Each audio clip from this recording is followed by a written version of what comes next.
Hello, everybody. Welcome to the Exetazo Podcast, where you come to explore the complexities of Christianity. And I'm here with J.C. Chappell, my great friend, who is very wise to share his thoughts on a couple really good and deep conversations. So, oh dear, this is where we're at.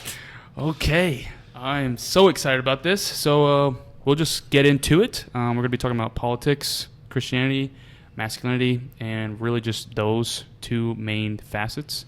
And yeah, so here we get into it. So what are your thoughts on Christianity and politics? What's like your overall thoughts with just those two things? Oh dear, just like the overall. Just the overall, and then we'll get more into the details. I mean, Christianity and politics, there's areas where they do meet, and there's areas where they're going to conflict. In some certain cases, is probably how I would answer that. I don't know if that sheds any too much light on it. No, that's fine. That's fine. Yeah, as they're not necessarily water and oil, so to speak. Like, they can mix, particularly in a society like the U.S., because it is a democracy, and so you have that right or civic responsibility, as some people are going to put it. And Christianity, in certain ways, was with Jesus, it was a political movement. When you have, he said political things, and then even guys like Paul, down the line, he exercises his social right, like his rights as Roman citizen multiple times, to the full extent. I think one of my favorite stories is still where they imprison him without really knowing what's going on, and he looks these guys in the face and goes, no,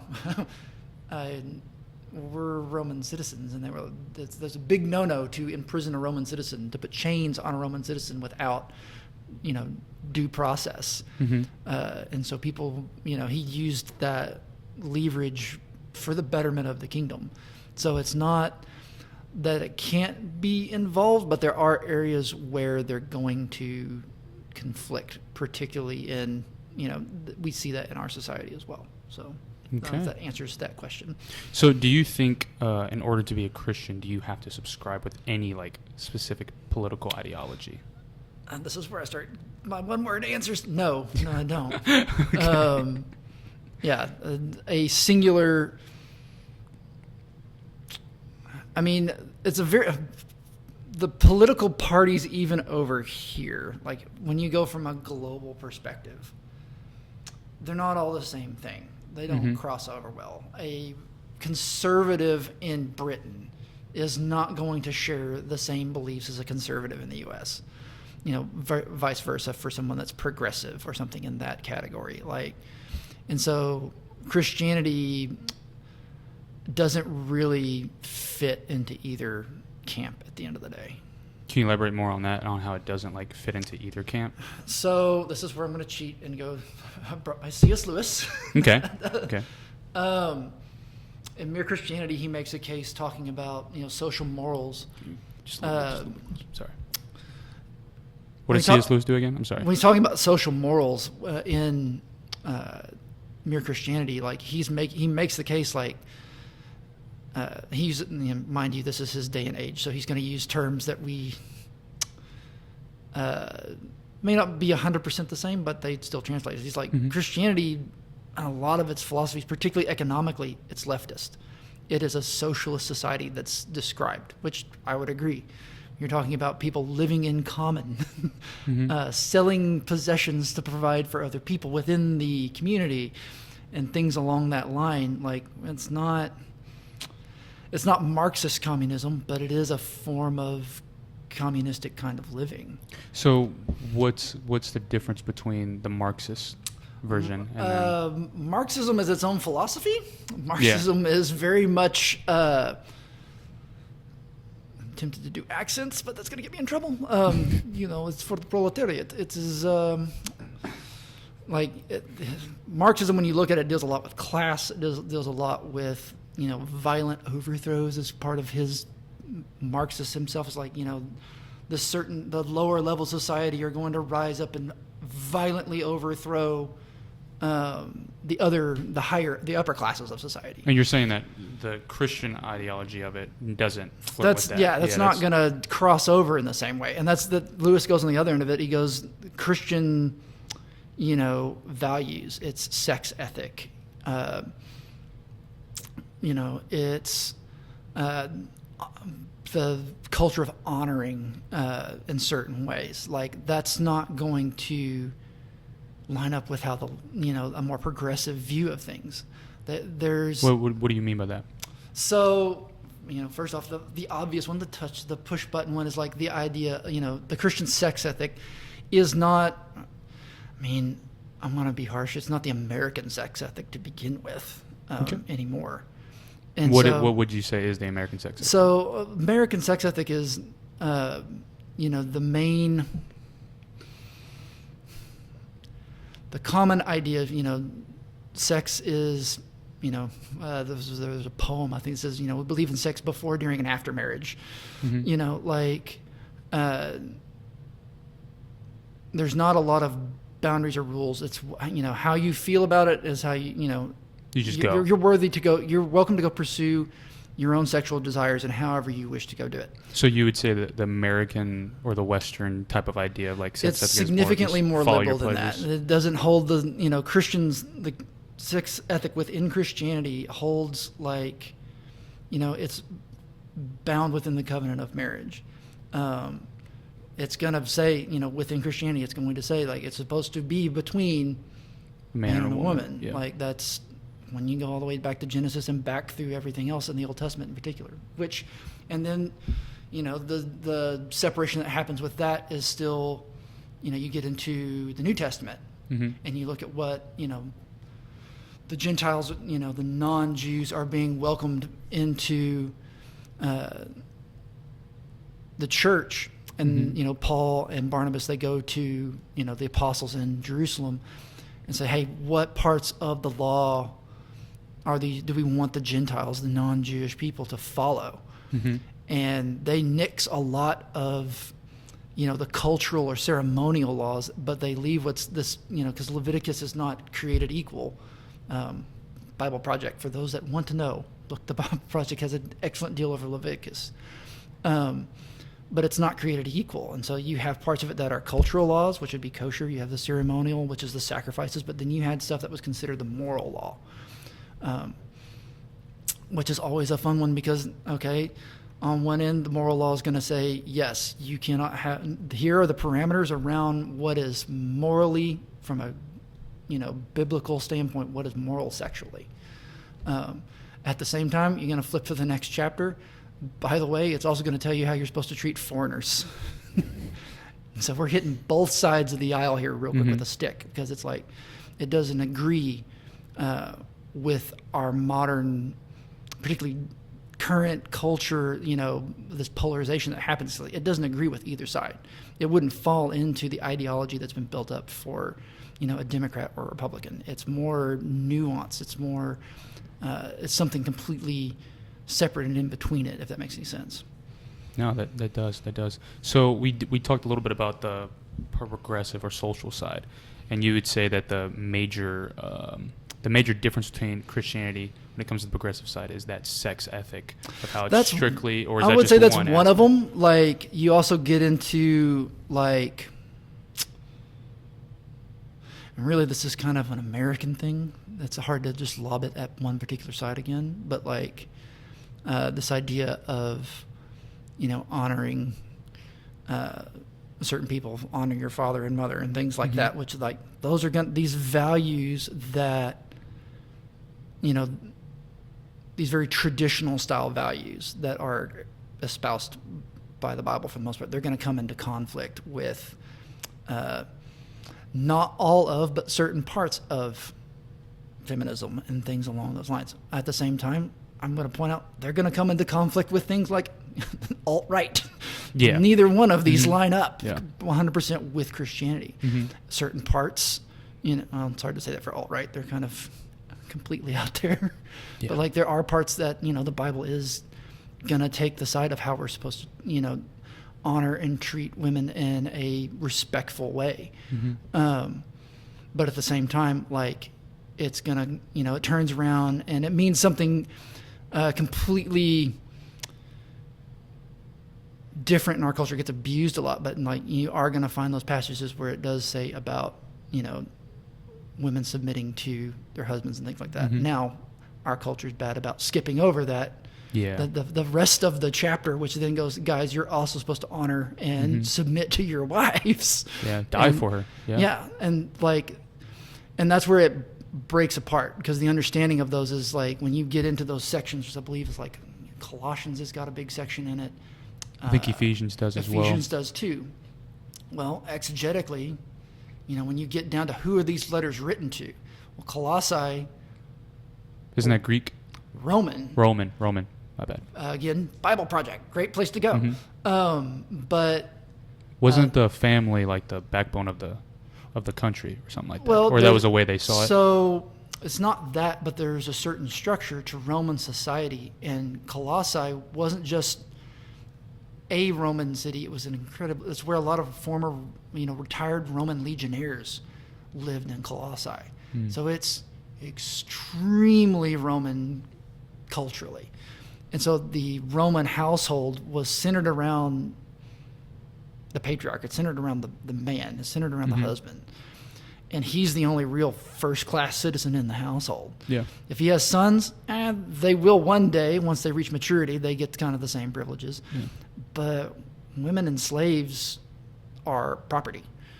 And so it's outrageous. Then you take Paul, who comes in here and says, no. Like, he's saying, people that obviously already are submitting to each other, you should continue to love and serve one another. But when he turns around and tells the guy, like, hey, you're supposed to honor your wife and love your wife and take care of her needs. And by the way, you're not supposed to, you shouldn't be oppressive to your children. Oh, and by the way, you should treat slaves like they're not slaves. Because the definition he gives is like, no. Even seen with Philemon. Like, telling him to treat his brother. That's a gutsy move by Paul. And if people don't know what we're referring to with that, in Philemon, we just did an episode on it, but if you missed that, in Philemon, Paul wrote a letter to a slave owner that he was commanding him basically, or appealing to him to basically accept him as a brother, as a free man, pretty much. And so then you're writing this to these Romans. That is a completely foreign concept, completely countercultural to how their world works. And when you put it in that context, it is outrageous that he did that. And so that's always the tension, is the Bible is portraying a society and a culture that's significantly different than how we as humans tend to start categorizing things, if that makes any sense. So you would say in the same way with the Roman culture, how the Bible was just completely countercultural. Is there some overlaps? Yes, but for the most part, it is definitely pushing the status quo. It's doing the same with the progressive side, but also the conservative side within the American culture. It doesn't sit evenly with either side at the end of the day. Okay. Like there may, and that's one of the things if I can. Go right ahead. So the section of this chapter, how it closes out, and this is C.S. Lewis reading from Your Christianity, and he goes, and now before I end, I'm going to venture on a guess on how this section has affected any who have read it. My guess is that there are some leftist people among them who are very angry that it has not gone farther in that direction, and some people of the opposite sort who are angry because they think it has gone much too far. If so, that brings us right up against the real snag in all of this drawing up of blueprints for a Christian society. Most of us are not really approaching the subject in order to find out what Christianity says. We're approaching it in the hope of finding support from Christianity for the views of our own party. We're looking for an ally where we are offered either a master or a judge. I am just the same. There are bits in this section that I wanted to leave out, and that is why nothing whatever is going to come of such talks unless we go much much longer way around. A Christian society is not going to arrive until most of us really want it. And we're not going to want it until we become fully Christian. I may repeat, do as you would be done by, until I'm blue in the face. But I cannot really carry it out until I love my neighbor as myself. And I cannot learn to love my neighbor as myself until I learn to love God. And I cannot learn to love God except by learning to obey him. And so, as I warned you, we are driven onto something more inward, driven from social matters to the religious matters. For the longest way around is the shortest way home. That's good. And so, yeah, that's his point of it. He's like, that's the idea of what the world wants and what we try to gain through political systems in a lot of cases doesn't necessarily line up with the world that Christianity paints. It doesn't line up with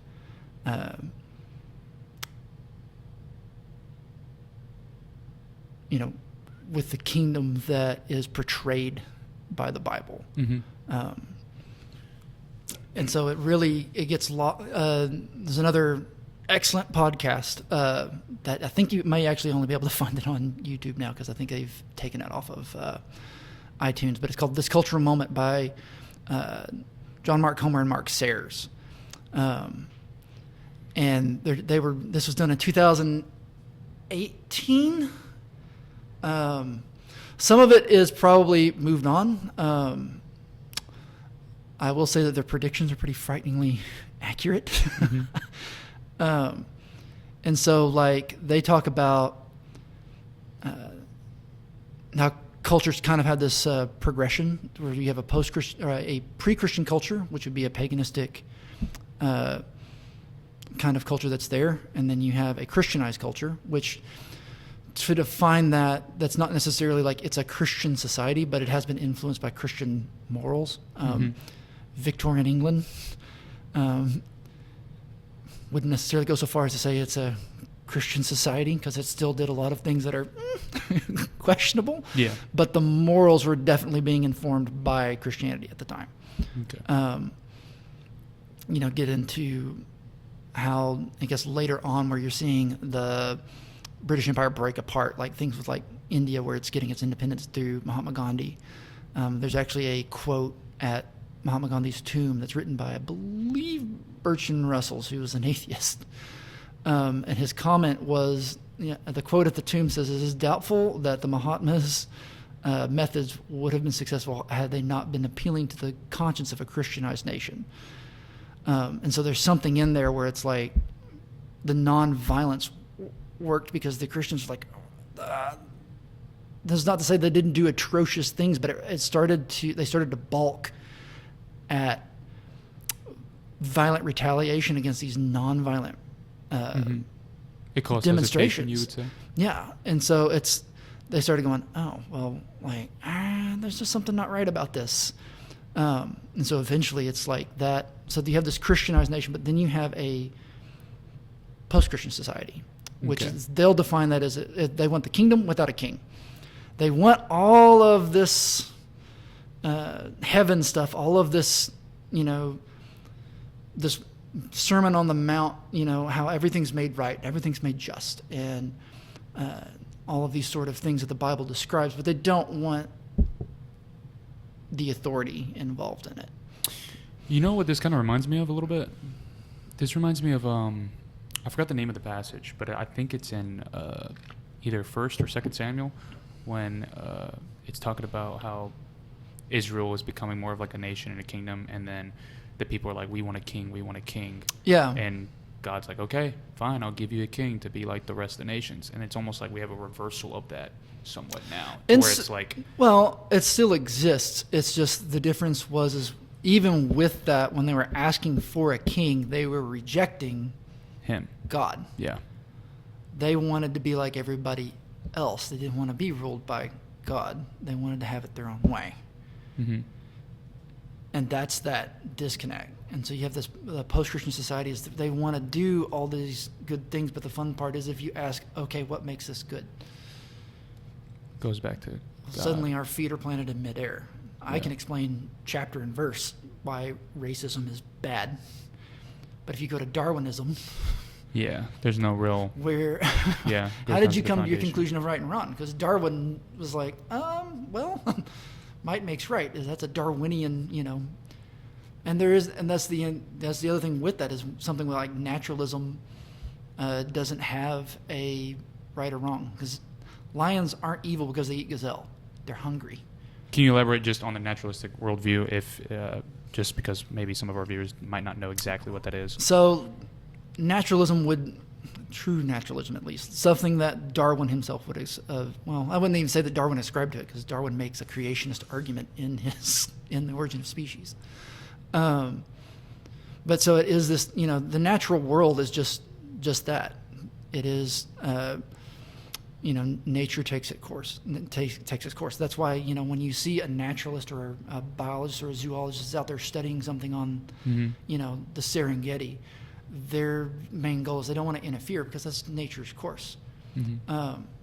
And that's how, in their view, that's the idea. Even with evolution, is that's just the natural course of how things gone. Things grow, they adapt, and they either adapt or they become extinct. So you'd say the naturalistic worldview is more of just whatever happens. It's meant to be, the science in and of itself is meant to be, or attempts to be, objective. It's not meant to have a moral standing in a lot of cases.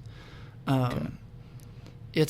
And that's kind of their, when you read research on, or you read literature on research, like they'll make that case as science is meant to be more of a tool to explore certain natural phenomenon. It's not meant to be making a moral call left or right. I've always thought about this analogy as in in order to know how to use a pencil, you probably want to go to the person who created the pencil, which is just, you use the pencil to write. But if you just try to use it for other things, like kill somebody or something heinous. You going full John Wick over there? Or well, something? I'm just saying. I think for me personally, that's a helpful analogy to understand that. Yeah. There's a designer. Naturalism purpose. Naturalism and science in and of themselves do not make moral claims. They are a process by which to explore the natural world. Mm-hmm. And so that's the thing, from a truly naturalistic point of view, again, lions aren't evil because they eat gazelle. They're hungry. They have to eat. Yeah. Hurricanes aren't evil. They just happen. are. They are natural phenomenon that just happen.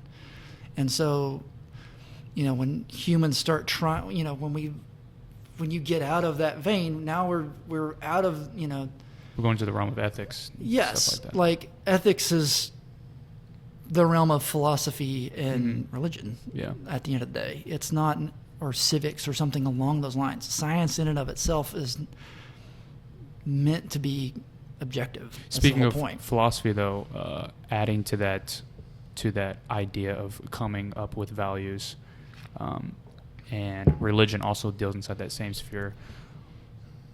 I would also see that politics also deals with that as well. And so we did talk about the progressive side, but what would you say is probably the things on the conservative side that it is not so much in line with Christianity? One, a pet peeve of mine, so this is dangerous to get into. No, yeah.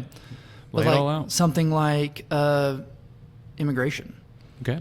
I grew up in the Texas Panhandle. I grew up around a bunch of Hispanics, some who were legal, some who are what they're going to be called DACA or Dreamers. Mm-hmm. We have a very close family friend that he's the same age as my little brother, so he's 30 now. Mm-hmm. But he came over here at the age of 2. Mm-hmm. And it is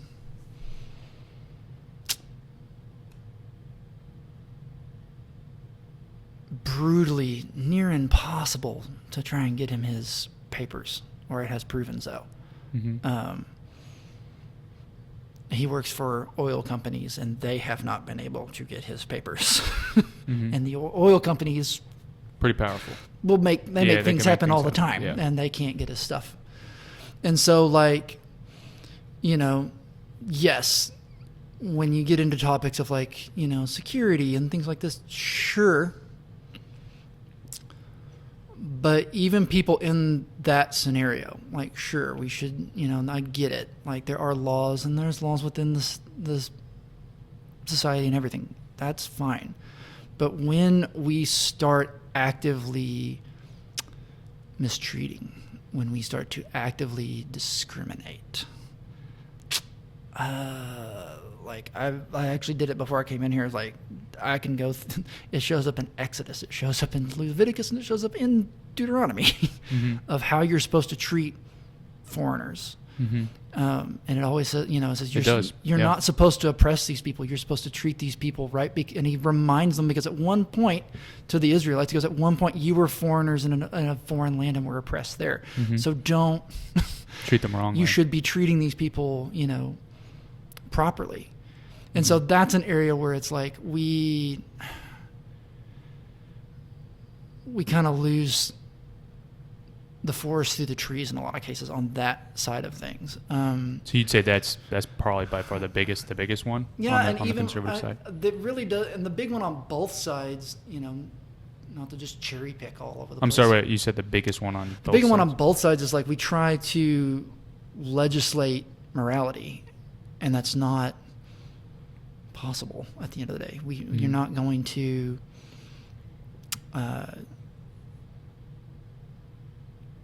you're not just going to stop stuff by making it illegal. Mm-hmm. And I've had people counter that with like, well, there's laws against murder and stuff like this. And it's like, yeah, it cuts it down maybe. Yeah, of course, yeah, it still but happens. I'm fairly sure we could go down to the Oklahoma City Police Department and see how many open murder cases there are. It hasn't eradicated it. And so, that goes back to Lewis's thing of like, we're not going to want a truly Christian society until we get on board with the society that Christ painted.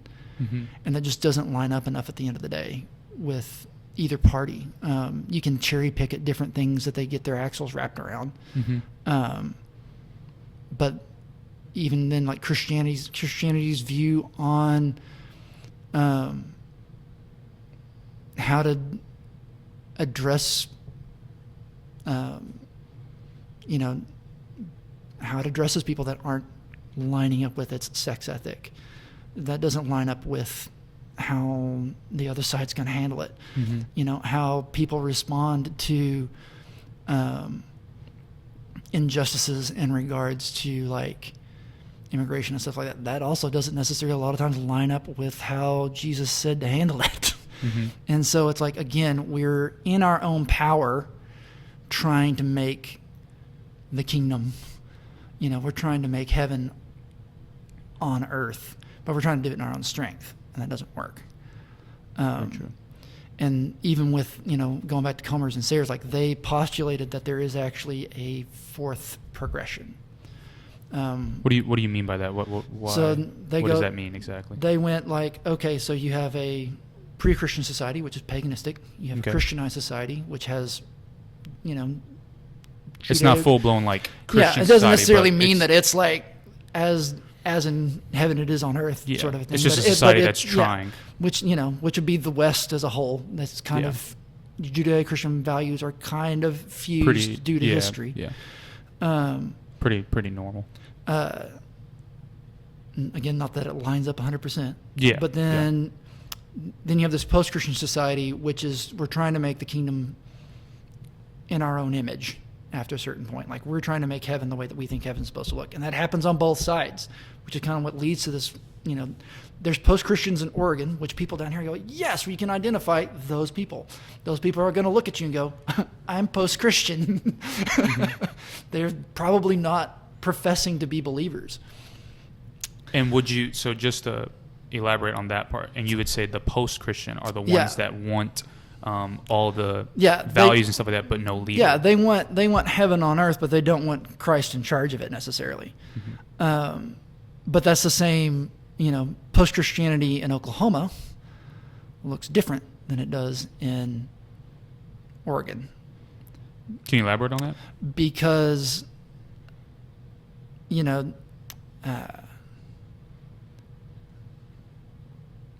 It takes a bunch of different forms, actually, but it's like What would you say like the biggest differences with the post-Christianity in Oklahoma, the post-Christianity in Oregon?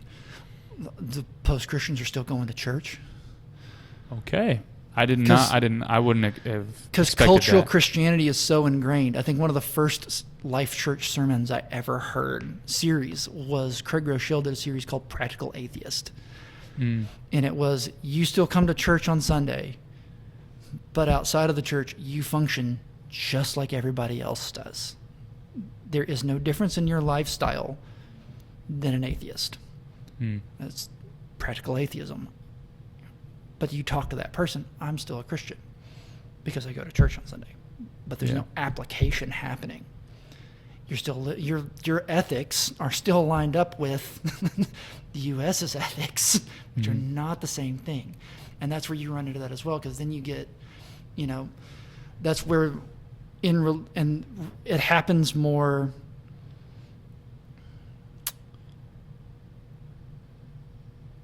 It happens on both sides, and that's where it gets into this fourth deal that they kind of go into, where politics starts becoming religion.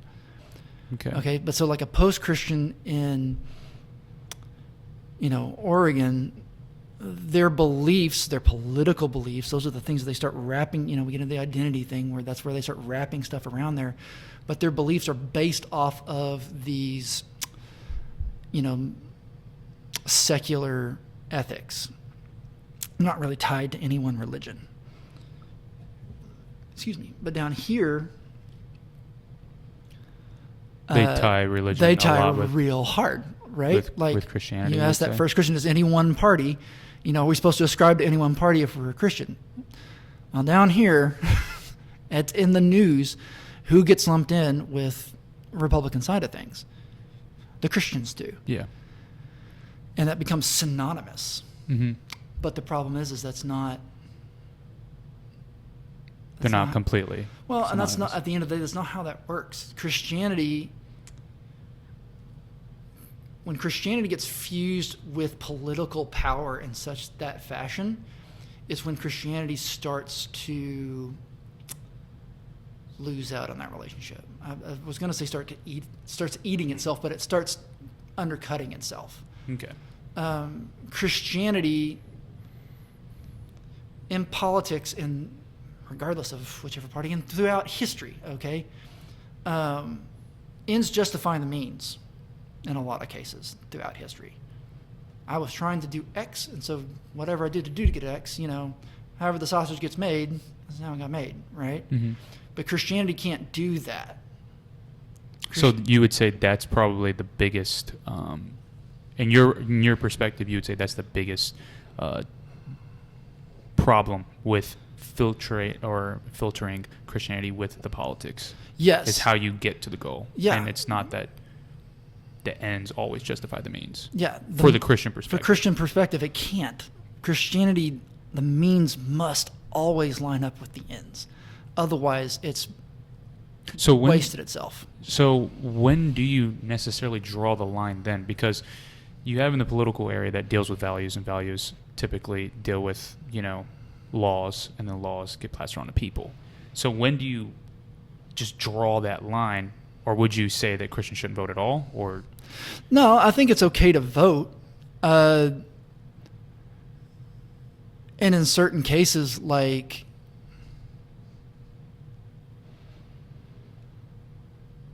I think it's okay to vote. I think it's one of those. If I were to be asked, probably when I was your age, I would have said no. I've had arguments since then, particularly the ones around Paul's. Like, I believe Paul would vote. Yeah, I think he would. But too. now, is Paul going to be left or right? Is he going to be Republican and Democrat, all one way or all the other way? I'm going to say no, because Paul's views are very nuanced. And in certain cases, like, that becomes the vehicle again for what's politics' end goal. Like, the end goal of politics is to govern society in certain cases. It's not always, you're not going to be able to legislate morality at the end of the day. It is not possible. The big deal, isn't that kind of what we're already technically doing, though? What?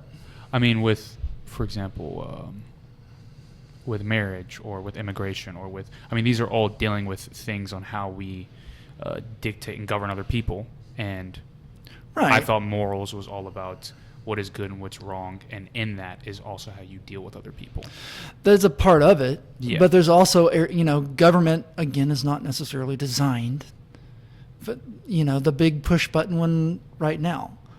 Like, you said Pastor Sampson said it, so we're going to see if I get double-crossed with it. But, like, the abortion thing, that was people will lose their crap as soon as you bring it up, right? You have pro-life, which is, it's murder. Mm-hmm. You have pro-choice where it's my body. And the problem is it's, these very black and white things, and it's not a black and white topic. It is a very gray topic. And regardless of where you fall on it, or at least on the Christian point of view, the problem with abortion doesn't start with abortion. The problem with abortion, because there are going to be cases of, medical necessity, which again, this is where you were wanting who I could hammer on the conservative side of it. I grew up in Texas. Sure. They drive me nuts with this right now. Like, there are legitimate medical cases. I've known, I had a professor in undergrad that was always whispered around campus, because I went to a Christian school, Christian university, and there were kind of whispers. No one would outright say it, but I knew that his wife was very sickly, and I knew that they had tried to have kids, and nobody talked about it. But I think the bottom line is, I think she had to have an abortion, because they sat down at a certain point and they looked at him and said, "Hey, it is either her or you risk losing both of them." And that's an impossible choice. That is there is no right answer to this question once it's posed. And, he chose the one that he could live with. And I'm not going to sit on my high horse and question that, because I don't want to be in his shoes. Yeah. That's a hard thing to do. But even then, in the other case of it where, okay, they're having, these abortions and they're using them as birth control, or whatever that argument is that they throw out there. Well, if that's the case, then abortion's not the problem from a Christian point of view. I'd say it's probably a part of the problem, slightly. Yeah, but where did it start? Because they're having having premarital sex. The problem is the Christian sex ethic doesn't line up with the dominant American Western sex ethic. Mm-hmm. Try legislating that. Yeah. We're going to legislate that you can only, we can only have sex within the confines of marriage. Try and get that past Congress. How's that going to go? Well, we can't even agree to get the lights kept on in certain cases. You think they're going to get together and pass that law? We dream. Yeah. You can't legislate that. You can't force that. You couldn't force that in the Old Testament. So would you say then that politics it's trying to handle the symptoms, but it's not handling the root cause? Yes. The law, that's Paul talks about. The law can't, the law doesn't bring life, does it? The law just points out the areas that bring death. Mm-hmm. And that's the biggest problem, where you'd also say that's the biggest difference with Christianity and politics. Yes. But the problem with now where we get is politics, that fourth level that they talked about. It goes post-Christian, and then they made a prediction that I'm actually going to side with. I'll take the hot take. I'm going to say they were right. They made this, at least 4 years ago, if not 6 years ago, and they said, we're starting to see this trend where politics becomes religion. And we get into this issue of idolatry, where, we don't look at what the Bible says. We are looking to politics, whoever sits on the iron throne, i.e. the White House. Who can save us and stuff like that. Yeah, this is, Wouldn't that be, I think, Christian nationalism? It's in that vein. No, it's in that vein. Now, I always got, when that started becoming a big term, I found that as a pet peeve, because I'm like, Christianity as a kingdom, as a nation. Well, it doesn't have any. There is no borders to the Christian nation. Yeah. I get the Christian nation, yeah. Christianity, the Christendom is in China. It's in Iran. Yeah, it's everywhere. There is no it's bounds wherever to Christians it. are at. The kingdom of heaven's a little bigger than from New York to California. Mm-hmm. It's a little bigger than the Atlantic to the Pacific. Mm-hmm. It doesn't stop at those boundaries. Yeah. And so, like, when we get wrapped around like, oh, no, X political party, and sometimes we baptize it. We go, which side's more Christian? Well, as I've pointed out, is it? It doesn't necessarily, we're not all the way lined up. So so I guess we can look more on then, because since you brought it up with the abortion and stuff like that. So since we know clearly that there is major differences between Christianity and politics on both sides, well, then I guess this then shifts into, well, how do we actually deal with those situations, applying the Bible to those? Because what if you have a person who does want to be in politics, but they fully agree, they understand, yes, this is not, but at the end of the day, I mean, someone got shot, we got to close the wound somehow, but at the end of the day, the bullet does have to come out. Yeah. And so how do we put a bandage on the wound for right now? And so, like, even with that, where, there were, who am I talking? This is, I believe it was Paul. Somebody correct me on it if I'm wrong. But like, you did have, you started having tax collectors and soldiers that would come to the apostles and be like, hey, like, what do I do? Because they're working for the government, right? I mean, they work for the Romans. Yeah. And their response was not to get out of it. Their response was treat people according to how Jesus said to treat people, whether you agree with them or not. Govern well, govern wisely, govern fairly. To the tax collectors, is don't take more than you're owed.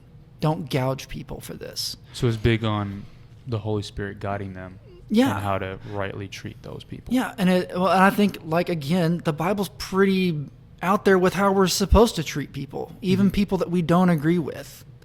How we're supposed to treat, the people that oppress us, the people that we don't agree with, the people that are caught in sin.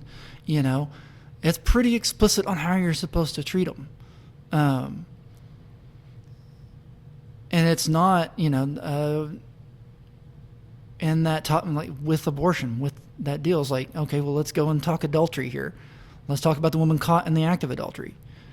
Jesus, he who is without sin, throw the first stone. And they all kind of take a hint and they wander off, right? And Jesus stays there. Jesus as God. I mean, that is Orthodox Christianity. Like, that is God in the flesh. The guy that wrote, the being that sat down and wrote, "Thou shalt not commit adultery" on the stone tablet is standing in front of someone who has broken the law. And what does he do? Does he throw the rock? And he said, no. Yeah, No. he says, now, he doesn't say, keep sinning, as you were. He goes, no, you can get up and sin no more. But I'm not going to stand here and throw rocks at you. If we could made the world perfect by stoning people to death, we'd have done it a long time ago. Yeah, that's a good point. And, it's that end of it where it's like, how do I lead people and love people that I don't agree with? How do I seek the best for those with whom God has put me in charge of? And you would say that as long as people are going into these political areas and seeking the Holy Spirit to guide them in these situations, that's the best way to go about the filtration of Christianity and politics. Yeah, if you're going to practice it, then yes, that's the art of governing. Yeah, is you've been placed in charge of all of these people. Govern them well, govern them wisely, govern them with love. Govern all of them, and that's where things get messy, because again, as we've become so polarized in our society, We only want to govern our side. Yeah. We only care about our side. And it's like,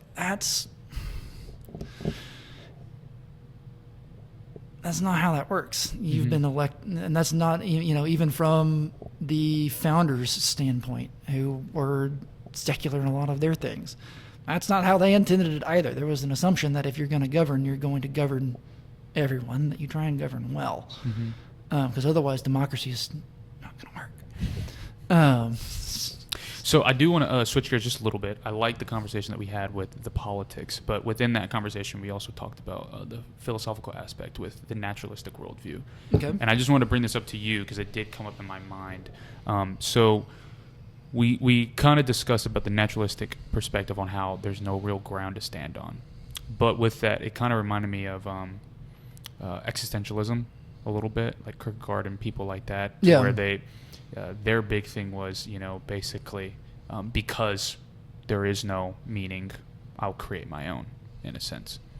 I would like you to discuss, I guess, what's the major problems with that, if you see any, and then also, in a way, maybe even steelman that side, and then also look at the aspect of the religious side, the pros, but also maybe the cons.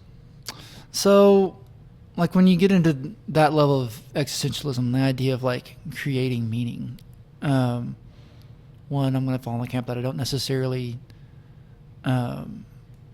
disagree with all of that. Again, like,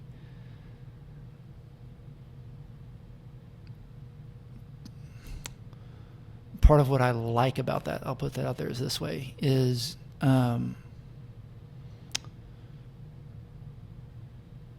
humans can get into this rhythm of, we're subject to X. We don't have any Decision making. Yeah, we don't have any authority. It's already predetermined, predestined, all this sort of stuff. And that'd be the determinism aspect. Yes, and that argument, for me at least, theologically, when I dug around in it, that doesn't make sense. Again, this goes into It starts getting into some heavy.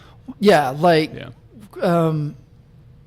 I'm a myth nerd. I love to go through and look at myths and legends and paganism and things like that. Mm-hmm. And a common thread in a lot of paganistic deals. The Greeks and the Norse probably being the biggest two culprits. The idea of fate, Mm-hmm. even, in both of those mythologies, the highest gods are still subject to the fates. I mean, the Norns in Norse mythology, and the outright what we translate as the fates in Greek. Mm-hmm. Zeus isn't technically omnipotent because he's still subject to fate. He's immortal. They can't cut the string and kill him, which is what the fates did to mortals. They would, they measure out your lifespan and then cut it, and that's the whole symbolism thing. The Norns were the same way. But they were still subject to the fate. How things will end up being. Change There's your no fate. way of getting out of it. And that's not, for me, when I look at one, if God's omnipotent, he cannot be subject to fate. He's outside of it. Yes. He, anything that's going to happen in the future, the stuff that we talk about of his return and things like this, that's based on his omnipotence. Okay. It's going to happen because he said it's going to happen. And by the way, I have the power to make it happen.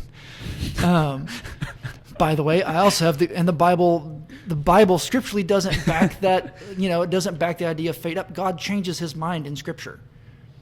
That's true. Abraham talks him down. Well, what do you say, though, about the other areas to where, you have, for example, in the Greek, I know ordained or preordained is mentioned at least, I think, 2 to 3 times. So, would you say it's more on the free will, or would you say it's probably a mixture of both? Maybe something we just might not understand. I would say that it probably breaks down in certain areas, but I believe on both sides, or just in that where you start to break it down with I'm called to do this. Well, yeah, I would believe that God has sown desires into each human heart. Yeah. Desire is not inherently evil. Desire was put into us to go do things. So you'd say that's like a little touch of God right there. Yeah, like there was how it interacts with a broken world, because that's how sin works. I'm actually going to steal this from Pastor Sampson. I'm citing my sources, but when you talk about, he's a wise man.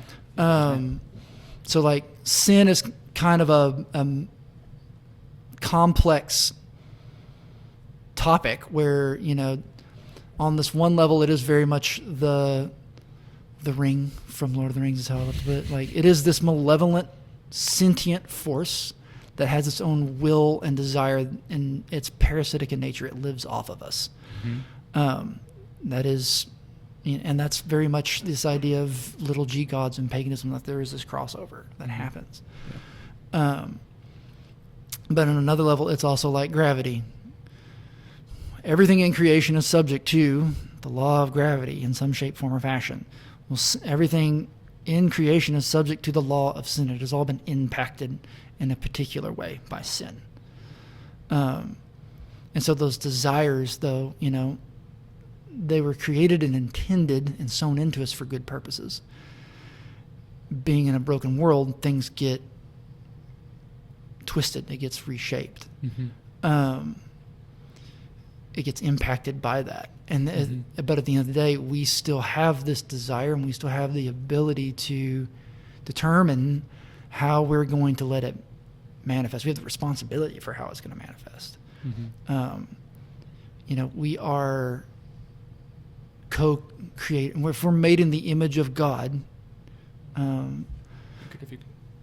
part of God's image, is, part of God's nature is he's a creator.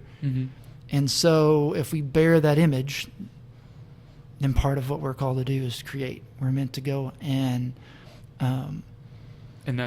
you'd say that's the choice that does align with Christianity in the existentialist view. The idea of like going out and creating meaning, uncovering, being proactive in uncovering and exploring and, finding the meaning. In some cases, the meaning that God sowed there from the beginning, perhaps, there's a lot of story overlap with that. Like, a character's going to find meaning through going through the process of the story.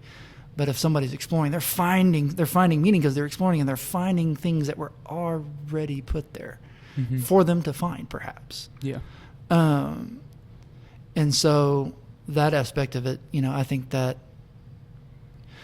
Kierkegaard and guys like Frankl, they're going to be more pluralist with it, but I don't necessarily think that disagrees a lot with Christianity, if that makes sense. No, with the whole choice and how God is in line with that choice and stuff. I could see that. So I guess you would say then, so what would you say is probably the biggest downfall, if you had to say, with the religious, and this isn't just Christianity, I don't want to say this is just Christianity, but just the religious idea of taking your morals from a God or a book or a holy scripture, in a sense? I mean, what do you mean? So we discussed with existentialism and the choice. We kind of already went into the pros and cons of that, but also how Christianity flows into that. Yeah. I kind of want to go on the other side of the spectrum to where it's like, it's not just Christianity, but just in religions in general that like take from a certain God. What would you say is the pros and cons of that? So we would probably agree that the pros is that they have a foundation to stand on with their morals. And so it's always a thing with all of us. I mean, Christianity is even subject to this, okay? If you talk to somebody that's building a skyscraper, okay, 100-story skyscraper, the part that they are going to obsess the most about is the foundation. They're going to like have the rulers out down to, the smallest measurement they can to make sure it is as precise as is humanly possible. Because if they're off an inch at the bottom, it's compounding. They're off 10 feet at the top. So ripple effects. Yeah. If my assumption of reality at the bottom is off, even just a little, when I start to build on it, I run the risk of it falling over. And that's where you get into, philosophy-wise, you get into stuff like Pascal's wager. Can you elaborate on that? Like, so what exactly is Pascal's wager, is technically it's even based off of his wagers based off of Paul, where Paul's like, if we're wrong, we are to be pitied among all people because we are sacrificing a lot. Oh, doesn't that kind of go with Nietzsche when he said God is dead, but then right after that he said we're going into chaos? Nietzsche, the thing with God is dead is he then goes around and goes, but then how are we? This is bad. Which way's this up? Is not good. Yeah. Who gave us permission to blot out the horizon? We're going to have to invent new myths in order to keep society on its head. It's not every day that I agree with Nietzsche.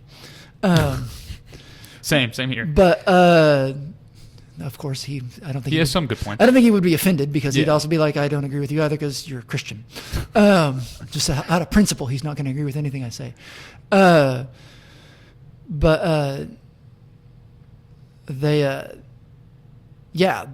the risk. And if you're off a little, you're off an inch at the bottom, you're off 10 feet at the top. You're like, we run this risk. And Pascal's wager was, he throws it out there.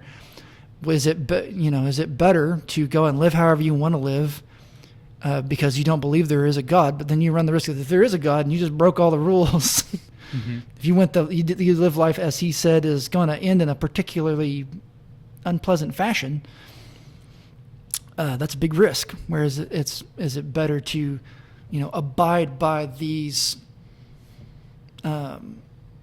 these laws or these commandments, these desires that God has for us? Is it better to live by those? In which case, you may miss out on some of the pleasures that this world offers, quotes around that. But then you get the reward of being, an eternal bliss. Yeah. Which is a better, which is his own, I can poke at that in some ways, but that's the thing that's being offered. And so, even with, is it worth it? Is that what you're saying? Yeah, it's is like, it worth it? Is it worth the grind? So it's almost like I'm training forever and a day to go to the NBA or go to the UFC or do something great, and I do all this work, and then I never even get in. Yeah, well, and it's even this argument, it's not even, Christianity at its roots, it is not about following the rules. At its root, it's not even about heaven. It's about just being with God. It's about relation with Jesus, with God. Yeah. That's what makes heaven so special. Yeah, I always tell people if you want to go to heaven, just go to heaven. There's probably a problem with that. Yeah, there's a huge problem with that. You shouldn't want to go to heaven. You should just want to be with Jesus. Even the whole thing with there's no more pain. He'll wipe every tear from our eyes. The people are like, well, there's not going to be any crying in heaven. Yeah. It says he'll wipe every tear from your eyes. That implies that there's going to be some tears. That reminds me of a movie. I think it's called No Country for Old Men. Yes. Where the incredibly violent movie for the record, but yes. Yes, but he said, there's like a really, really good, I think he said, if the rule brought you to this point, what good was the rule?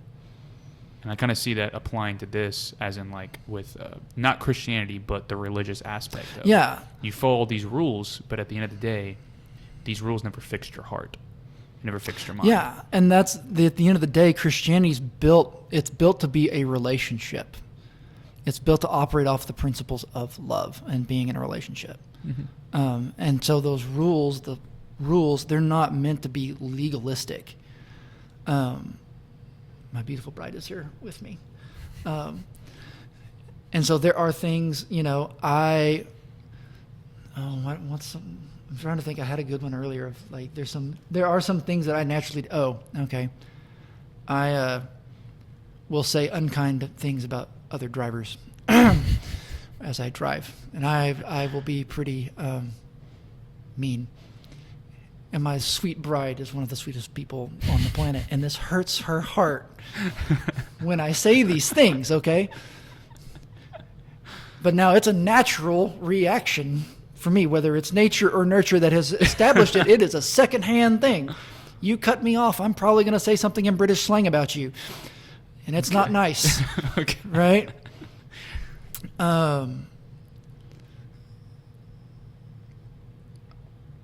Or I may say something, I may say or do something that hurts her. Mm-hmm. Now, if I keep blatantly doing that, what's going to happen to my marriage? Won't go too well. Because I've communicated that her wants and needs don't matter. I don't love you. Now, if I love you, that You'll hurt you, change. and I don't Yeah. like that. Yeah. I don't want to hurt you. I want to love you. And so in that case, I'm going to try to honor what you need and what you ask of me. You know, gentlemen, if she says to put the toilet seat down, for the love of God, put the toilet seat down. Right? Like, it's not that hard. I'm to be considerate of that. Now, the problem is, like I said, I have a habit, whether there's a justifiable excuse or not. And so I am going to slip up. It's going to happen. You're going to cut me off, and I'm going to call you a bellend. And, But it's the act of trying, though. well, Or it's the heart of wanting and so to try. that slips out. So now what do I have to do? I need to go, I'm sorry. I have to practice repentance. Mm-hmm. I have to, for a human, they have to practice giving grace, which is a little harder. But God, that is his nature, is to have grace for us, to have mercy for us. So, the tension then is to accept that grace and to continue moving forward and to build on that, if that makes any sense. And so that is the process of redemption. Would you say that's also, in a way, of also how the structure of Christianity is expelled within or demonstrated within a marriage as well? Yeah. And so, that's the whole thing, is we're in this relationship. That's how all of this works. And that's the whole process of Christianity, is this redemptive process. Mm-hmm. Again, heaven is not at the end of this. Christianity is not about, fire insurance. The goal, I'll poke at churches for this, the goal is not baptism. Baptism is not the end goal. Baptism is the starting line. The process is meant to begin this process of going back to Eden, to going back to how we were created to be in the beginning, this redemptive process. To be in fellowship with God. Well, yeah, to be being made whole again. And that is the goal of Christianity. It is a practice of eternity. I think it's Bob Goff who talks about, like, living down here is not about trying to be perfect, and it's not trying, necessarily to even get to heaven. The idea is we're practicing for eternity if we're Christians. Mm-hmm. We're supposed to live for forever. That is the belief of Christianity.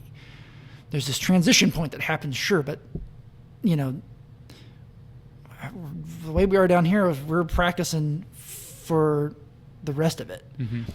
And that's the end goal of Christianity, is this idea of, we're in fellowship with God. We're becoming more and more who he created us to be in the beginning. Those desires are coming to fruition, and they're being redeemed in the process of it. Mm-hmm.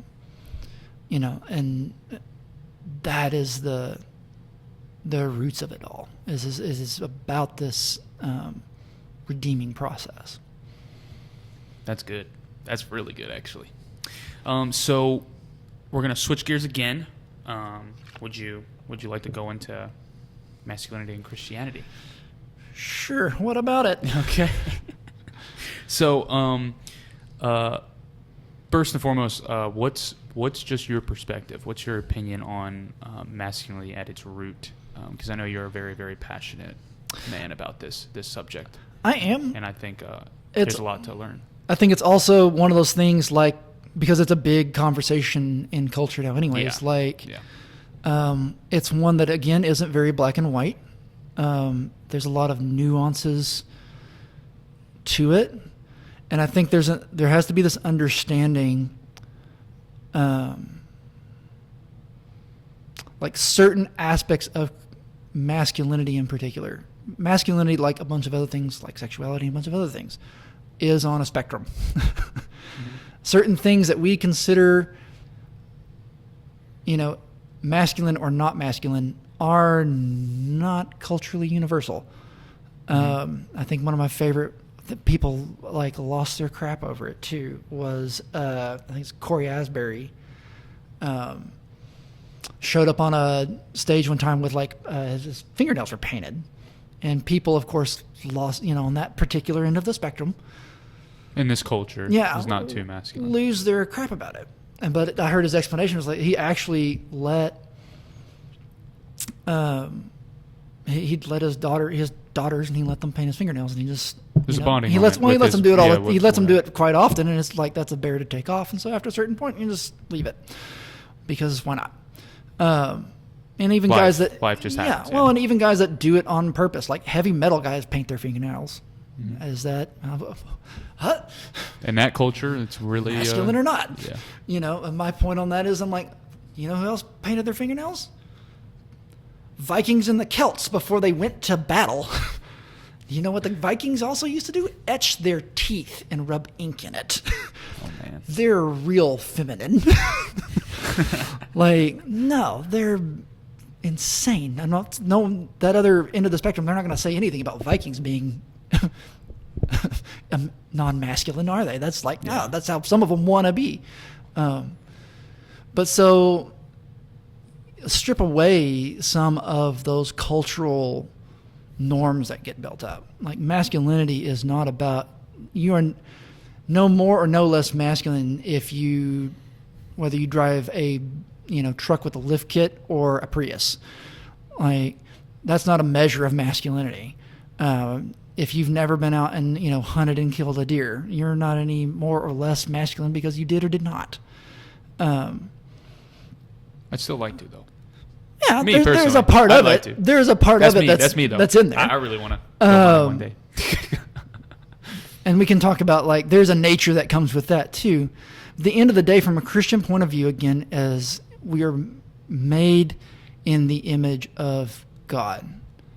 And I'm a John Eldridge disciple. I will reference him on this all the time because he's he's the sage in this section. And so, So you'd say, like, masculinity in Christianity at its core is? I'm going to take his side in it of where it is part of how men in particular, and this is where it gets nuanced, we reflect God's strength as part of his image. So what about that is nuanced? So when I say that, you hear the other end of it, the cultural monsters begin to chirp up, right? And so they're going to interpret strength as a certain way, where it's like, oh, you've got to be, in the gym or this, that, and the other thing. Or you hear the other end of it where it's like, well, you're saying women aren't strong. It's like, no. Femininity has its own power that is equal to masculinity. You just say it's different. It's different. And that's a holistic thing. Like,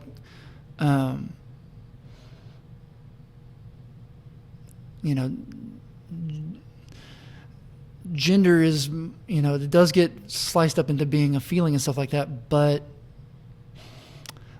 there's no escaping part of it where it's tied to biology. I'm in that. There's going to be camps that are going to try and divorce, completely sever it, gender from sex, from and I just don't. Now there are some legitimate cases where because of biological factors, gender gets murky. Yeah. And that is legitimate. Yeah. Something like, I think the example I've used for it is something like Turner syndrome, where like someone with Turner syndrome is born with female genitalia, but they do not have ovaries and they don't have testes, and so their body doesn't, when their body hits puberty, they don't get that surge of sex hormones that the average person gets. The average. So those are obviously a very small percentage. Yeah. And so I'd say that's fair though too. And so like in that case, it's like very like that, special predicament. That, and that's not, there's a few others that fall in that same category. It's like, I get it, that's confusing. Yeah, that makes but that genuinely though makes sense. I mean, but then when you get into the others, like it's hard to, for me, speaking of science, like it's hard to divorce those two things, because part of what's going to inform gender is, the sex hormones that are involved with it. Testosterone. How it affects the brain, how it affects the way you act. That's a hell of a drug. Yeah. Let's put it that way. Like, and we see its effects outside of humans. I go to Colorado as much as I can get away to it, at least once or twice a year. Mm-hmm. And I started going like in September. I've been in October once. And so like when you go to Colorado, they added a fourth thing the other day to my part of Colorado that you have to watch out for, which is okay. But I'm like, great. But for years, I've been told, like, you watch out for bears, obviously. Mountain lions. Okay. They just reintroduced gray wolves to Rocky Mountain National Park or in Grand County. So I was like, great, fuzzy velociraptors. That's what I've always wanted to have to watch out for. As if the mountain lion wasn't enough. But I get it because their whole ecosystem is wonky, has been for a while. But the other one that they'll tell you to, the one that nobody ever thinks about, and I've seen stupid tourists, I say they're stupid tourists like I'm not a tourist, but I've been told by a local since we've been going there since I was like little. Mm-hmm. My family's been going for over 30 years that we're honorary locals. And so they'll tell you to stay away from, mama and baby of any of these, but in particular, mama moose and baby moose. I've been told for years that you stay away. You do not get between or anywhere near a mother mm-hmm. moose and its calf because she will stomp you to paste over this object. Mm-hmm. And I've seen more than one stupid tourist do exactly that. Stopped off in the park, me and my brother did. Sheesh. And nobody got hurt, but we get out because when you see in the park, if people are pulled over, it means there's something to look at. And so we pulled over in Rocky Mountain National to see what everybody's looking at, and we called and we were like, hey, what is it? And somebody goes, it's a moose. The mama's over here. The baby's over there. Oh, man. So it goes, moose, stupid tourist, baby. We turn around and get back in the car. We have another buddy that's with it. He goes, what is it? It says moose. He says, what do? He said, we get the phones out because this is going to go viral when she comes out of these woods and sends a message. But you don't get between them. Mm-hmm. But the weird thing is in October, you stop seeing warning signs for things like bear because they've gone to sleep or they're headed to sleep mostly by that point. Wait, so how does that connect to the strength part, though? Because you start to see warning signs for bull moose because their testosterone, they go into rut. So their testosterone is through the roof, and they're more aggressive than when they're not. And so that's part of, major ties. Yeah, I mean, from a holistic view, you can't ignore biological factors. And that's not to say that there's not other complicating things with things like gender dysphoria and stuff like that. But it is to say, like, on the vast majority. Yeah, well, it's just to say that subject is significantly more complicated than it needs to be. Than anybody is going to give it credit for, because we try and still boil it down into this and this. And it's like, there's a lot going on here that we don't understand and that we're not asking questions about. And so would you say that it's not so much a gender thing, but that's more of maybe people's personal preferences? Yeah, it's cultural norms, and the cultural norms are slightly changing. Yeah, things get complicated in a hurry, but masculinity, as a reflection of God's strength, like,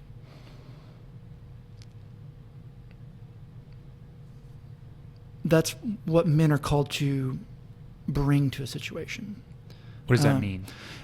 It's where, with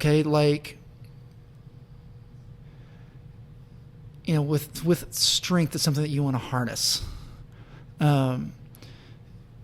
It is a force that's meant to be productive. It's meant to be, protective on certain levels. But it's meant, Stormlight Archives, great fiction read for the record. But Brandon Sanderson, the author in it, he has an oath that characters take, and part of this oath is, it goes strength before weakness. And it makes the point that weakness, everybody's weak at some point. But the strength that we possess does not make us capable of rule. It makes us capable of service. And that's really, at the end of the day, like, when you look at God's strength, he doesn't use it to oppress. He uses it to lift up. He uses it to build. He uses it to protect. He uses it on behalf of those who cannot defend themselves. So you'd say Clark Kent, Superman, is a healthy version of masculinity, I guess. And to a certain case, yeah. And so that's... It's just to make the connection. It's that aspect of strength instead of him using it as in like an Omni-Man. Yeah. No. It doesn't... He's using it to protect people. And that's where it gets broken down. And that's how you see it play out in our culture. Sometimes you see people like... you do see people like Mahatma Gandhi or Martin Luther King, or some of these guys that they are taking the strength that they have been endowed with, whether they're Christian or not, and using that on the behalf of others. That's a manifestation of, the reflection of God's strength. That he's endowed. Yes. And then on the other end of it, you see where it gets abused, where you get guys like Harvey Weinstein and you have Hitler.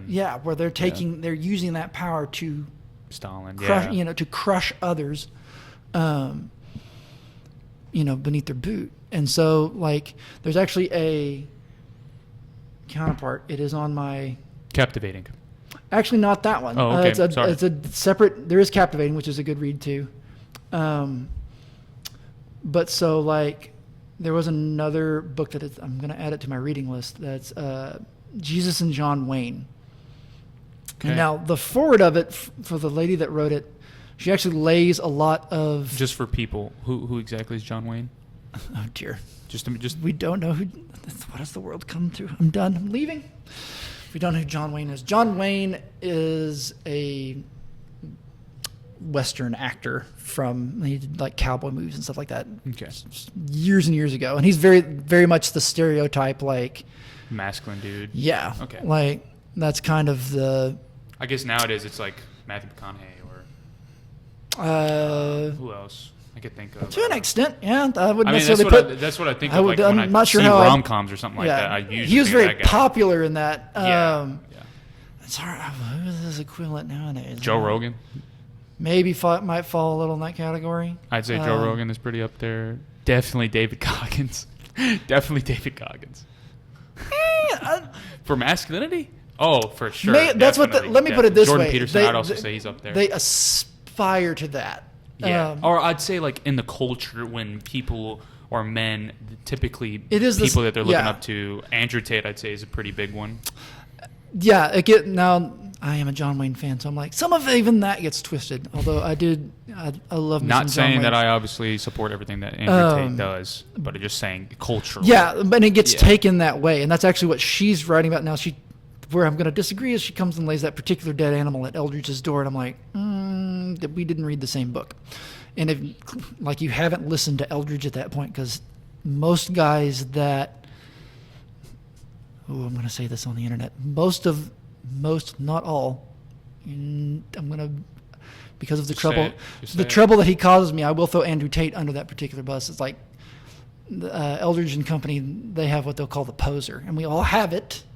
So the guy that we are puffing ourselves up, part of the fall, part of the thing that has impacted our image, and it impacts masculinity. The fig leaf thing of when Adam and Eve find that they're naked, they go and sew fig leaves to themselves because they're covering themselves up. They're hiding. And so a lot of those cases where you get into what's called toxic masculinity, the Andrew Tates and stuff like that, I can smell the insecurity.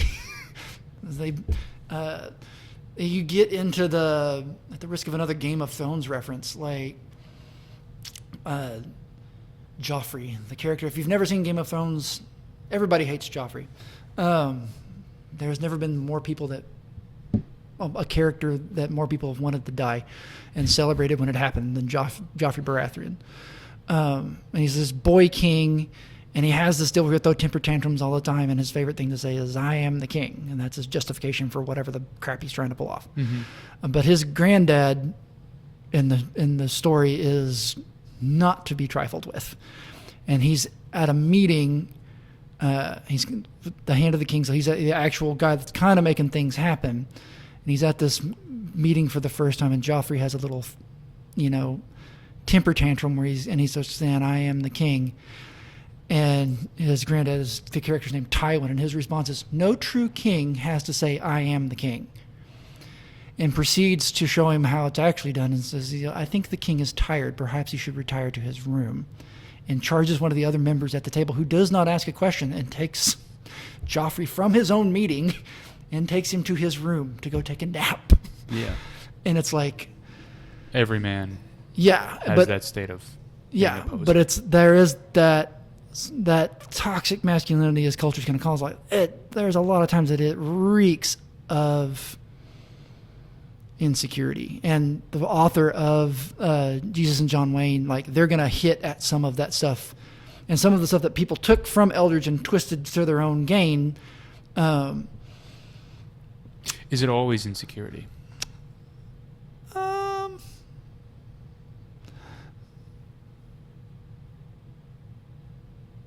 A lot of times we find ourselves puffing up. Yeah. When we have to make ourselves look bigger or feel more confident, or particularly if we have to take somebody else down a peg in order to make ourselves feel safe. Yeah, there's a lot of that living in there because we feel threatened in that case. It's a puffer fish. Is how I'll put it when I'm talking to students of, like, what is a puffer fish? What is any animal that you corner? The first thing they do is they get bigger because they don't feel safe. And so, maybe not necessarily insecurity is how people define it, but there's a lot of people's, like, there are some wounds. There's a chip on somebody's shoulder, and they're compensating for it. They're posing. They're trying to make themselves bigger than how they actually feel. If you wouldn't say it's quietly insecurity, then what exactly is insecurity then? I think it gets more nuanced because there's, some of that insecurity can be this very particular thing, whereas I'm not sure some of the stuff I described necessarily falls directly under that category. Because I've always thought, what if this is just a person with a very different, just vastly different perspective on a subject or something.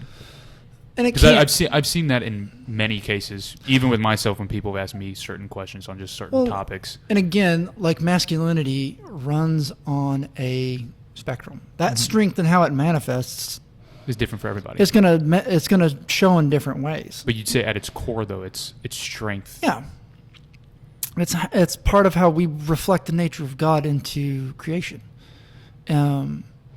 And so, like, there are certain things, elders will make the case in the book, and that's part of the fall. He'll point out, like, every guy has a question that usually runs along the lines of, do I have what it takes?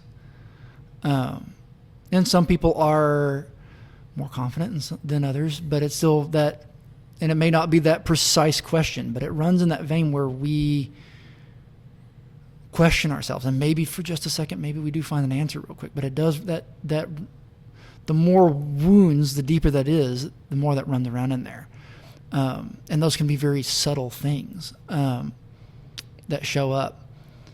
And so there is this question of, do I have what it takes?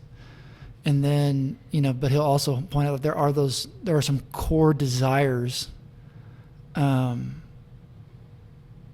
kind of run through men, and the three that he'll state is, like, they have a battle to fight. What does that mean? So, well, first, so you said they have a battle to fight. A battle to fight, an adventure to have, and a beauty to rescue. An adventure to have, and a beauty to rescue. Yes. So can you just unpack those three main points? Yeah. So, like, with a battle to fight is guys need a mission. Again, strength, by its nature, there's a level of it that needs to be harnessed, right? Okay. It desires to be harnessed on a certain level. Mm-hmm. Now, a battle to fight does not mean that you're going to go out and go join Fight Club.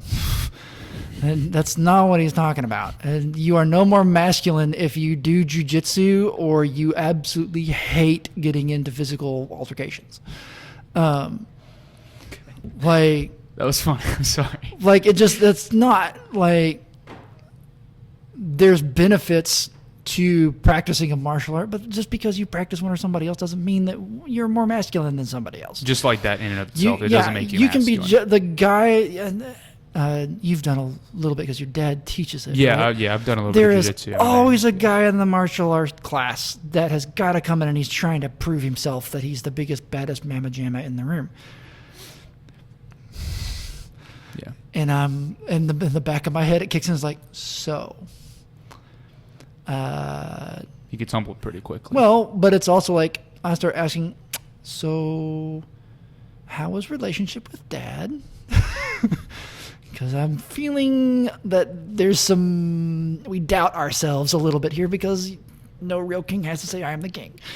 And if they get crossways with the wrong guy, yeah, they are going to get humbled in a hurry.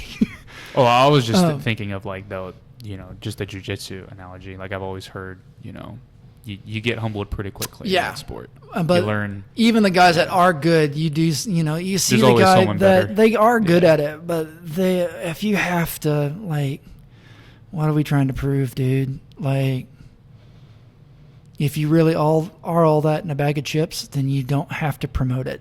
So what would you say is the major difference between confidence and cockiness? Confidence doesn't have anything to prove. If you're good at something, do you need to state that you're good at it at a certain point? Like, or there's a humility that comes with being confident. I can say that I am good at something without being cocky because I know I'm good at it. I don't need your affirmation. I don't need you to submit and acknowledge my superiority. And that's really cockiness at its roots, is it's trying to prove superiority at a certain point. So you'd say confidence has that level of capability. Yeah, it's steady. That's another, again, like strength reflects itself in bringing stability. It's steady. It's constant. It's consistent. Okay. It lasts. It's not up and down. And so like that's the nature, even with confidence is like, even a confident person may state like, hey, I'm actually probably not good at this. And that's okay. I am absolutely dismal at administrative things. I'm awful at it. Genuinely am. I admire guys that are really, really good at it. I have an uncle who is brilliant at like administration and logistics and all this sort of stuff. Mm-hmm. And I learn from him and I try. And I'm okay at it. But at the end of the day, like my day-to-day was just a lesson in areas of admin that this is not a strong suit. It's not an excuse to just ignore it. And I still have to figure out how to be passable in it. Mm-hmm. But you'd say that's just one aspect. That is not an area where my strength manifests itself. And that's okay. But like, so yeah, the cockiness comes from, Eldridge is going to call it a wounded heart. Like there's a part of it where it's the fig leaf. I'm trying to cover up usually the area that I feel inadequate in. Whereas confidence, it's okay with that. It's okay with being, I think, false modesty is just the other side of the coin of cockiness. I think Tony Stout. False modesty? False modesty. I thought modesty, the opposite of modesty is like very explicit or something. It's when the term would be false modesty is like, okay, I give you a compliment about something that I noticed that you did good. Okay, and so being praised can feel uncomfortable. Like I've gotten to teach and preach in settings before, and to be told I was good at it was uncomfortable, as weird as it is to say. The attention was uncomfortable to me, still is, on occasion. Mm-hmm.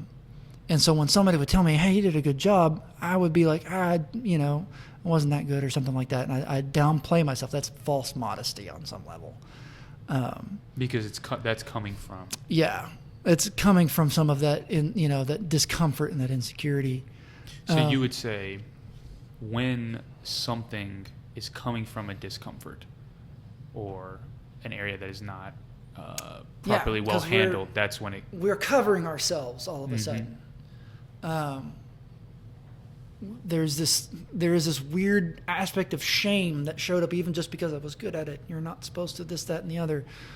I'm afraid that people are going to think I'm cocky, right? And so it's not just cockiness, but it's also, that's the other end of it. Yeah. And so confidence, part of my lesson that I got in that was actually a guy named Tony Stout, who said, he gave me this compliment, and I started on my feelings, said, hey, don't do that, because it really is just a compliment. Yeah, and when you're trying to milk it out of something more than it is just say thank you. Mm-hmm. It's okay to just say it's not as deep. It's not as deep as you. And it's like, it is. Yeah. Because there is this permission of like, hey, it's okay to be good at something. Mm-hmm. It's okay to be aware that you're good at something.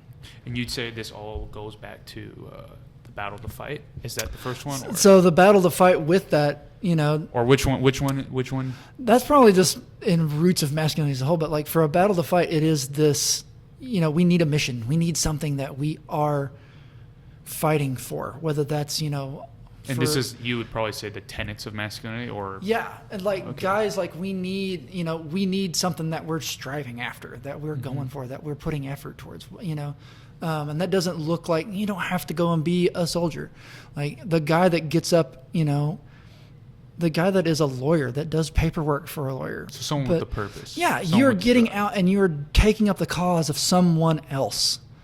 As a battle to fight. The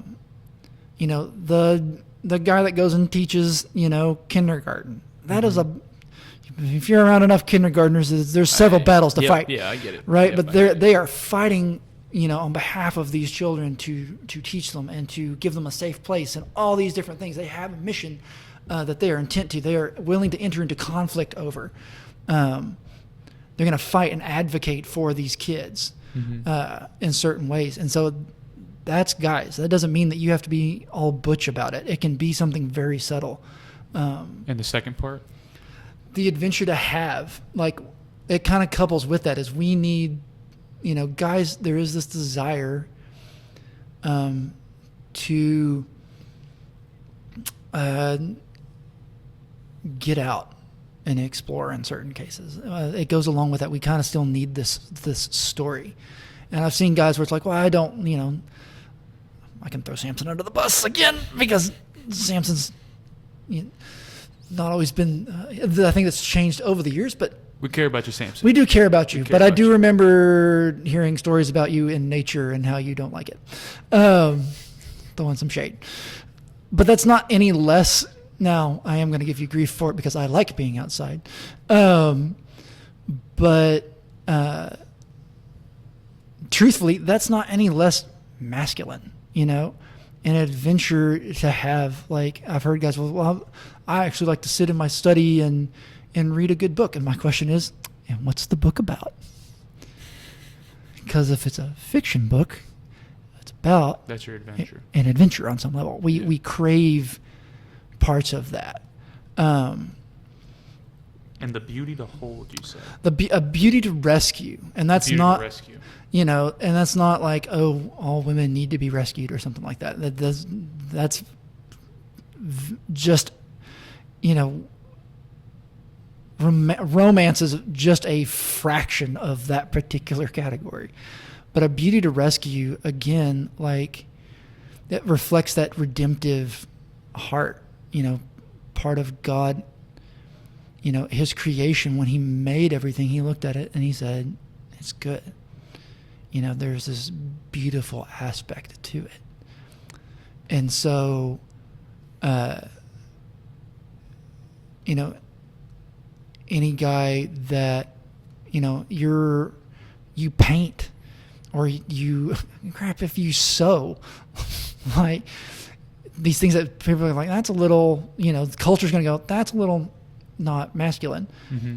It's beauty. You're redeeming it. You are rescuing beauty. You're bringing it into the world. The guy that goes and reclaims, wood to make furniture or, restores a car. These are all masculine. Those are as masculine as painting. Those are as masculine as, if you like to crochet things or, needlepoint or whatever that would be. That culture traditionally looks at as this is a that you're trying to make beautiful. or you like to sing or do the stuff that gets acting. Any of that, all of that is bringing beauty into the world on some level. You are rescuing it. You are bringing it, out of this darkness and bringing it into light again. Wow, that's really good. And that's a core part of a man's heart as well, of that redemptive process. And how does this all relate back to Jesus? Because when you look at it, when we look at Jesus, if you're looking for the biblical example of masculinity, Jesus, and he ticks all of these boxes, right? Like the battle to fight, like he's coming down, like going back to our previous conversation, like heaven is not a later thing. It's not resting on its laurels. When Jesus says the kingdom of heaven is now near, that is a declaration it's an invasion that has happened. He is leading a fight.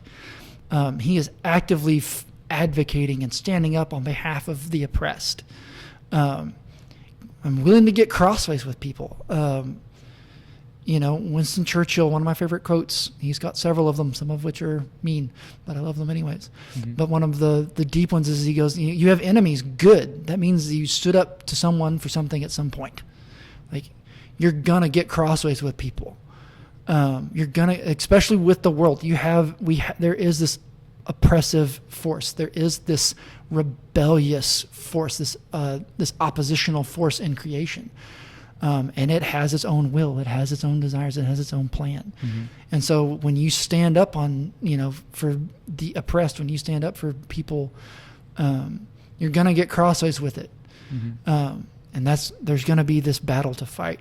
And Jesus engaged in that. An adventure to have. Like, the guy walked all over Judea, all over this area, Judea, and brought people along with it. And there was this grand adventure, this grand story, that starts in Genesis and goes to the cross and beyond the cross.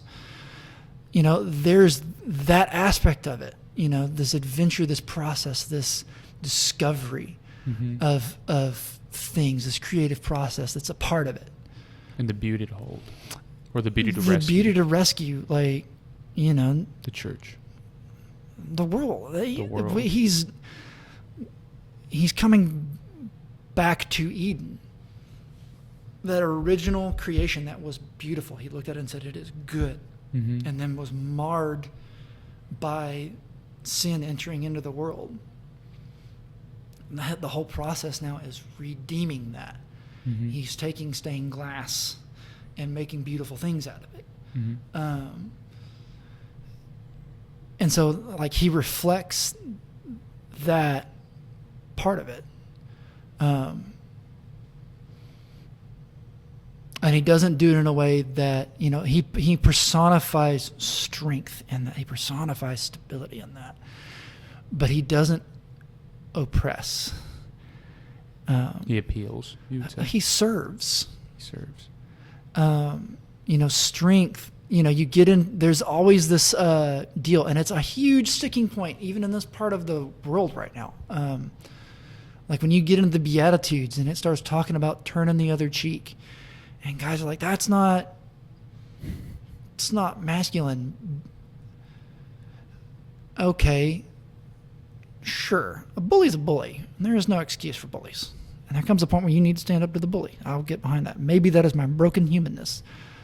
But at the same time, Jesus didn't, when he got into it with the Pharisees, he didn't back down. He called it what it was. He engaged in that kind of conflict. So there is a time to engage. Yeah, but at the same time, okay, if a 5-year-old walks up and slaps you in the face, are you going to turn around and slap the 5-year-old? No. Why? He doesn't know any better. He's a child. He's weaker. Yeah, he's weak. That's crazy to even think about. Well, sometimes broken, scared, hurt people are going to hurt people. Yeah. And sometimes it's recognizing like, hey, it's being able to see that. And so sometimes they're thrashing around and they're going to hit you.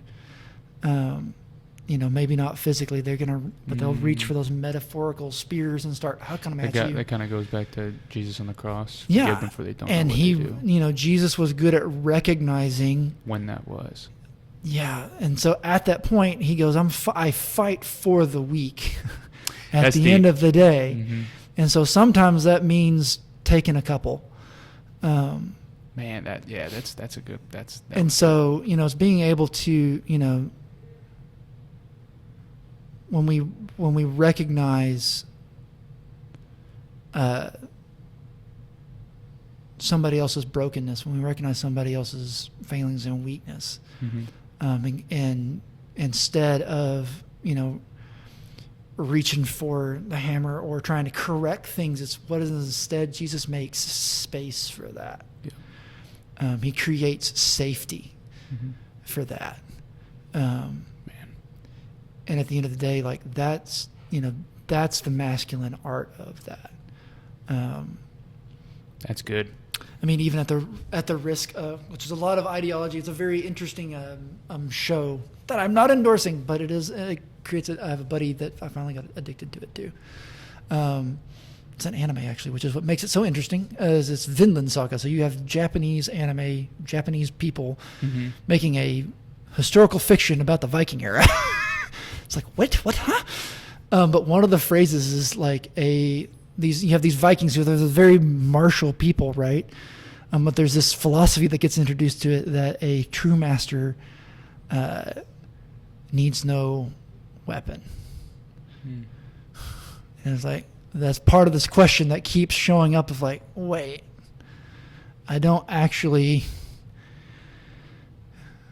have to, they're trying to discover that paradox of like, how do I fight without killing or ruining somebody, without oppressing somebody. And it's like, what is this? That's a new one. We will definitely dive into that next time. I definitely want to explore that because that was really, really good. But that is the end of our discussion. Thank you so much, JC Chapel, for coming on and having this amazing conversation. There's a lot that I took. There's a lot that I learned. And it was a really, really great conversation.